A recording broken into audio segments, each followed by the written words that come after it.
Olha, a história antiga tem uns momentos que são uau, de cair o queixo, né?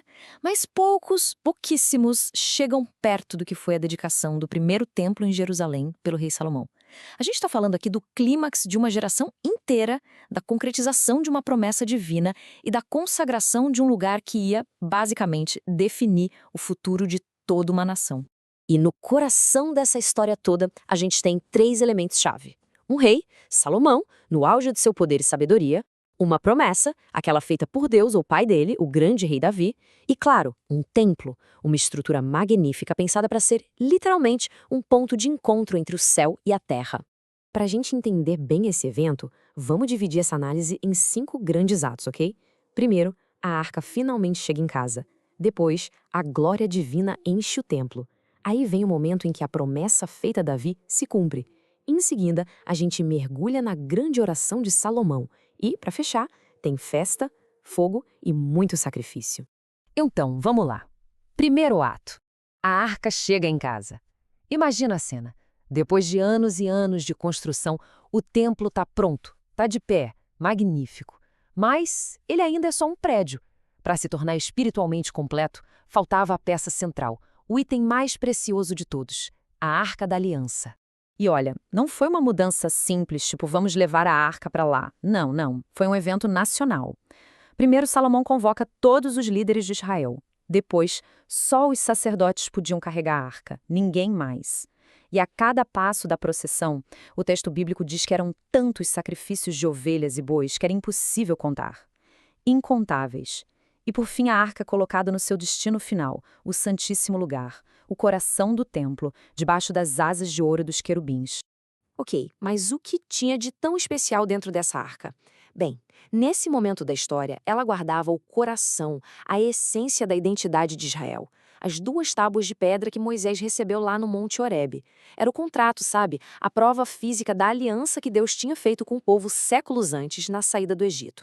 Certo, a arca está no lugar, a parte, digamos, humana da cerimônia está concluída. É aí que o divino assume o controle. Esse é o momento em que o sobrenatural entra em cena de forma espetacular. Os sacerdotes acabaram o serviço deles, estão saindo do santuário. A multidão inteira está ali, em silêncio, só observando, sabe?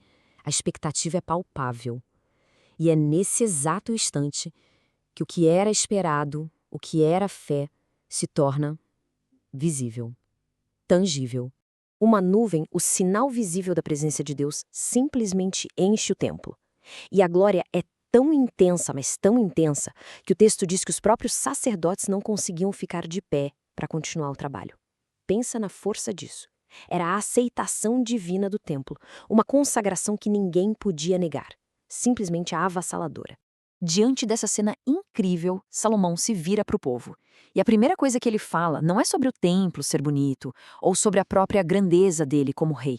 Nada disso.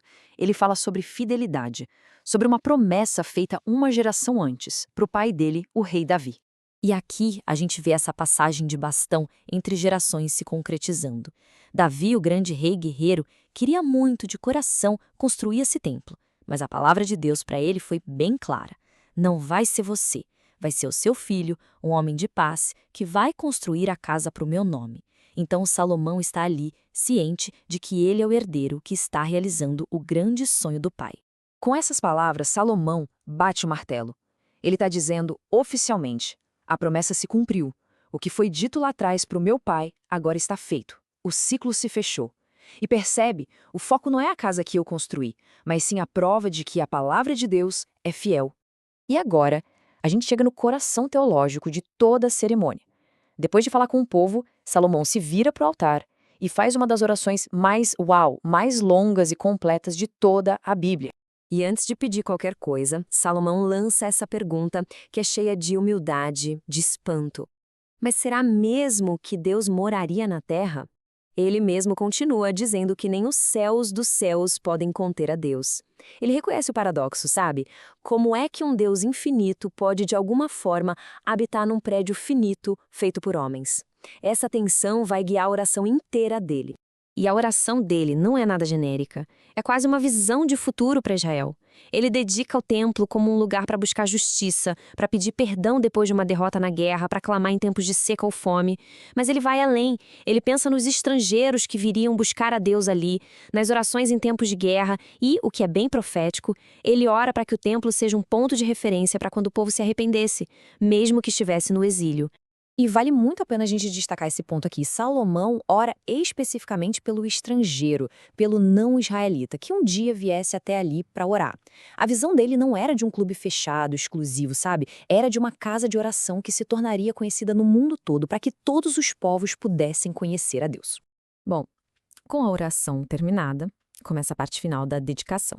E se até agora tudo foi muito solene, muito teológico, bom, a última etapa é sobre celebração. E celebração em uma escala que a gente mal consegue imaginar. O rei e a nação inteira começaram a oferecer sacrifícios numa escala surreal. Dá uma olhada nesse número. 22 mil bois. Isso não é só um ritual, gente. É um investimento colossal, uma demonstração absurda de riqueza, mas também de devoção de um país inteiro. E se 22 mil bois já parece muito, adiciona aí na conta 120 mil ovelhas. Esses números não são só estatísticas, sabe? Eles representam, na prática, a maior festa nacional da história de Israel. Um banquete gigante comunitário onde a nação inteira participou, contribuiu e celebrou junto. E essa festa monumental toda durou quanto tempo? 14 dias. É isso mesmo, 2 semanas inteirinhas de celebração. Foi um feriado nacional que literalmente parou o reino e uniu gente de todo canto, de uma ponta a outra do território de Israel. E qual foi o resultado final de tudo isso?